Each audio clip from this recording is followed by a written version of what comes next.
কুষ্টিয়ার খোকসা থানার সাবেক ওসি মোতালেব হোসেনের বিচারের দাবিতে মানববন্ধন অনুষ্ঠিত হয়েছে। বুধবার সকালে খোকসা বাজার ব্যবসায়ীর আয়োজনে পৌরবাজারের প্রধান সড়কে মানববন্ধন অনুষ্ঠিত হয়। মানববন্ধনে ভুক্তভোগী ব্যবসায়ী মাহফুজুর রহমান বলেন, খোকসা বাজারের প্রধান সড়কে বর্ষণ ইলেকট্রনিক্স নামে তার একটি ব্যবসা প্রতিষ্ঠান রয়েছে। তার কাছে 1 লাখ টাকা অথবা ওসির মেয়ের জন্য একটি ল্যাপটপ দাবি করেন খোকসা থানার সাবেক ওসি মোতালেব হোসেন। মাহফুজুর রহমান বলেন, লাখ টাকা ও ল্যাপটপ না দেওয়ায় সন্ত্রাসী দিয়ে হুমকি দেওয়ায় সাবেক ওসি মোতালেব এখন তিনি জীবনের নিরাপত্তাহীনতায় ভুগছেন। ঊর্ধ্বতন কর্তৃপক্ষের কাছে জীবনের নিরাপত্তা চান তিনি।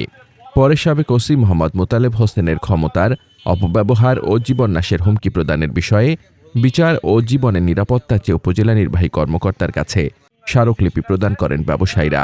উল্লেখ্য, গত 1 জানুয়ারি কুষ্টিয়ার খোকসা ইলেকট্রনিক্স ব্যবসায়ী মাহফুজুর রহমানের কাছ থেকে ল্যাপটপ ও নগদ অর্থ চাঁদা দাবি করে খোকসা থানার ভারপ্রাপ্ত কর্মকর্তা মোতালেব হোসেন। এ ঘটনায় ভুক্তভোগী ওই ব্যবসায়ী গত 27 ফেব্রুয়ারি জেলা প্রশাসক বরাবর জীবনের নিরাপত্তা চেয়ে আবেদন করে। এর ফলে 2রা মার্চ সকালে তাকে প্রত্যাহার করা হয়। মোহাম্মদ শামীম রেজা, দৈনিক খোলা চোখ।